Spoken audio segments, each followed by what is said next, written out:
This summer, a Plymouth woman attempted to join an elite group. Since 1875, fewer than 2,000 people have completed a swim across the English Channel.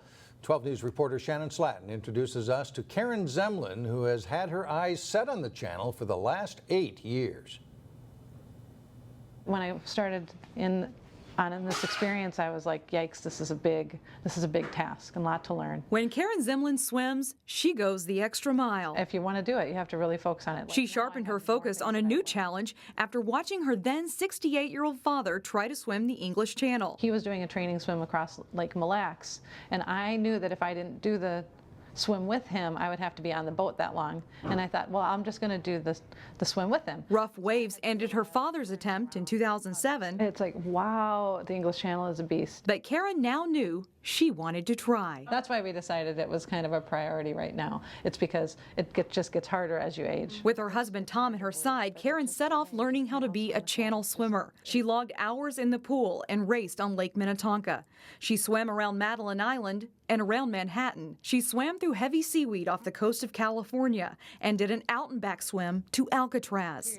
When she came home, I have some friends that have cabin on Mille Lacs, and they allowed me to use their cabin and train in Mille Lacs until Mille Lacs warmed up too much, and then I could just head up to Superior for the day. Karen knew distance wouldn't be the problem, but the cold would. The only thing that was going to keep her from getting across the channel was freezing out. She trained for 2 weeks in Dover before setting off on July 31st for the big swim. I'm always swimming towards France, but as the water is changing direction, so the tide is all getting pushed, the current is all coming this way, and I'm getting pushed. She was strong through currents and even through jellyfish. The ones you hit, you don't see.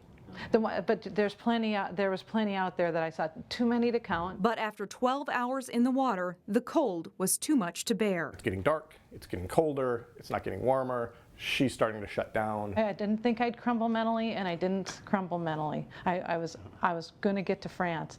And it was right there. It was absolutely heartbreaking. I mean, especially because we were right there. I mean, it was right. You could see the bushes, you could see the rocks, it was right there. Karen's support team knew she couldn't make it through the tough currents near shore. We put a towel around under her arms and lifted her up. Karen doesn't remember much about that moment. She was already on the boat for probably about 5 minutes.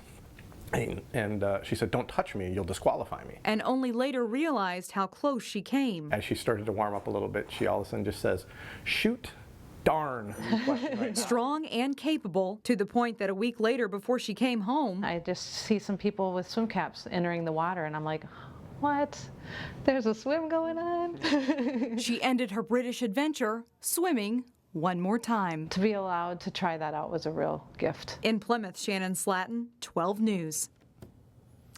Karen doesn't know what challenge she will undertake next. There have only been 27 successful solo swims across the English Channel so far this year, and so close. Close. Oh, man. See it. That's right.